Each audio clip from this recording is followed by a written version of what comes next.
नमस्कार, मैं अंजलि विश्वास। स्वागत है आप सभी का द न्यूज में। आपको बता दें कि बिहार को लेकर बैक टू बैक कई सारी खबरें निकलकर सामने आ रही है।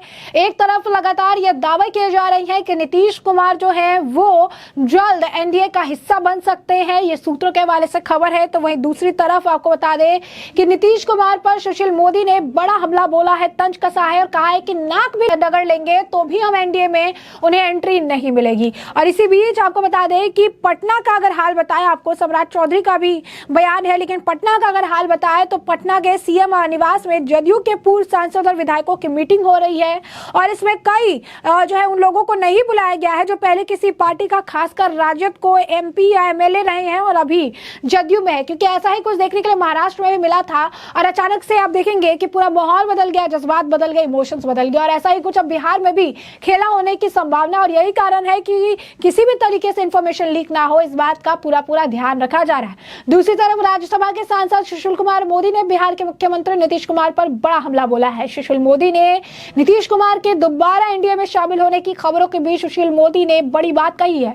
सुशील मोदी ने कहा कि बिहार में से नीतीश कुमार अगर एनडीए के साथ आना भी चाहे तो भाजपा इसके लिए तैयार नहीं है। बीजेपी ने नीतीश कुमार के लिए सारे दरवाजे बंद कर रखे हैं। सुशील मोदी ने कहा कि नीतीश कुमार चाहे तो नाक भी रगड़ ले, उनको बीजेपी में एंट्री नहीं मिलेगी। उनकी वोट ट्रांसफर करने की क्षमता खत्म हो चुकी है, वो खुद अपनी पार्टी के लिए एक बोझ बन गए हैं। नीतीश कुमार घबराहट में 13-14 साल में पहली बार एक विधायक को बुलाकर बात कर रहे हैं और पार्टी नेताओं के संग बैठकें बुला रहे हैं। सुशील मोदी ने कहा कि नीतीश कुमार अब तेजस्वी यादव को बिहार के सीएम के रूप में स्वीकार करने के लिए तैयार है और इसीलिए सबसे मिल रहे हैं, क्योंकि जानते हैं कि पार्टी में नाराजगी बढ़ती जा रही है, ऐसे में पार्टी में टूट ना हो जाए, इसीलिए प्रयास में लगे। उन्होंने कहा कि रामदास अठावले ना तो बीजेपी के प्रवक्ता है ना ही एनडीए प्रवक्ता है, वो एक पार्टी के नेता और केंद्रीय मंत्री हैं, इसीलिए यह उनकी निजी राय होगी। सुशील मोदी ने कहा कि बीजेपी ने अपने सभी दरवाजे बंद कर लिए हैं, वो एक बोझ बन गए हैं। मुझे संदेह है कि क्या आरजेडी यह लंबे समय तक सहन कर पाएगी। सुशील मोदी ने कहा कि वोट ट्रांसफर करने की उनकी क्षमता समाप्त हो गई है। पिछले विधानसभा चुनाव में यह देखा गया था कि अगर नरेंद्र मोदी नहीं आते तो नीतीश कुमार 44 सीटें नहीं जीत पाते। राजनीति में आप महत्वपूर्ण है यदि आपके पास वोट की ताकत है, नहीं तो आपका कोई महत्व नहीं है। रामदास अठावले के इस दावे पर झारखंड के पूर्व सीएम और बीजेपी के राष्ट्रीय उपाध्यक्ष रघुवर दास ने भी कहा कि नीतीश कुमार शुरू से ही एनडीए के सहयोगी रहे हैं। मुझे लगता है कि उन्होंने शायद रामदास अठावले से बात की होगी और कुछ कहा होगा।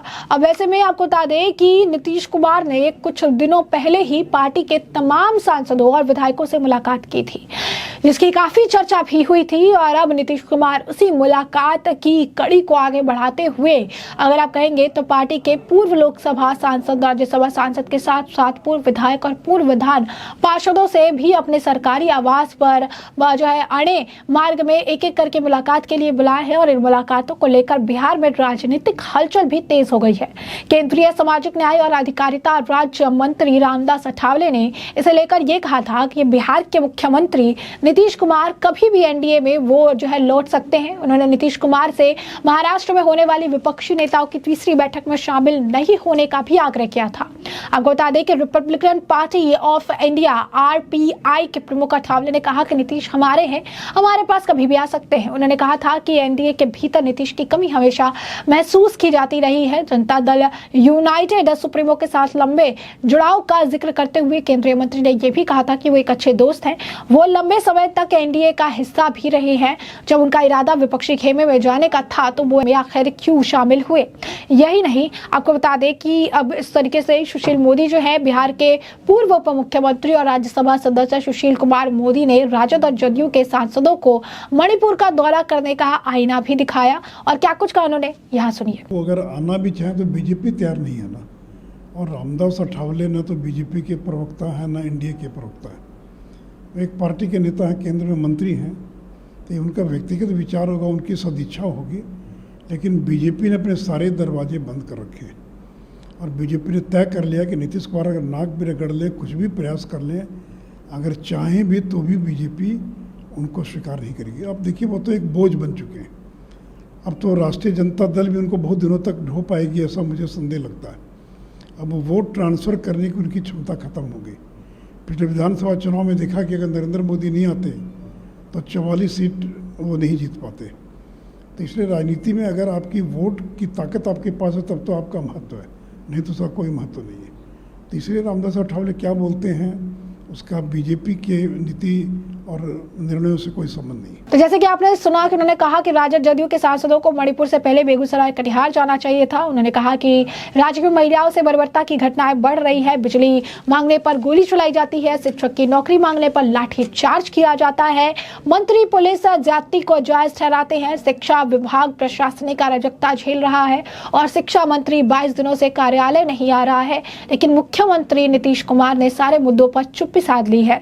सुशील मोदी ने कहा कि मुख्यमंत्री शिक्षा विभाग के अवर मुख्य सचिव को नहीं हटा सकते तो शिक्षा मंत्री को भी हटाकर विभाग की जिम्मेदारी अपने प्रिय अधिकारी को सौंप दे। उन्होंने कहा कि कटिहार गोलीकांड की न्यायिक जांच कराई जाए और मृतकों के परिवारों को 10-10 लाख रुपए का मुआवजा भी दिया जाए और राज्य में 24 घंटे बिजली आपूर्ति सुनिश्चित की जाए। भाजपा नेता ने यह भी कहा कि कटिहार गोलीकांड के बाद पुलिस लगातार बयान बदल रही है। पहले कहा किसी की मौत नहीं हुई और फिर 2 लोगों के मरने की बात भी स्वीकार ली है, लेकिन अब हमेशा की तरह कहा जा रहा है कि मौतें भीड़ में से किसी की गोली चलाने से हुई है। पुलिस ने जो वीडियो जारी किया वो फर्जी हो सकता है, इसमें भी किसी व्यक्ति के हथियार चलाने के बात स्पष्ट नहीं है। ऐसे मामले का सच न्यायिक जांच से ही सामने आएगा। सुशील मोदी ने कहा कि कटिहार में लोग स्थानीय प्रशासन को सूचना देकर बिजली के मुद्दे का प्रदर्शन कर रहे हैं, उनसे बात करके स्थिति को बिगाड़ने से बचाया जा सकता था, लेकिन लाठी में तेल पिलाने वालों की अहंकारी सरकार ने गोली चलवा दी। और दूसरी तरफ आपको बता दें कि सम्राट चौधरी का भी बयान सामने आया है। बीजेपी नेता सम्राट चौधरी भी कई मुद्दों को लेकर घेरते नजर आए। साथ ही साथ अहम जो मुद्दा था मणिपुर से जुड़ा था। क्या कुछ कहा उन्होंने, यहाँ सुनिए।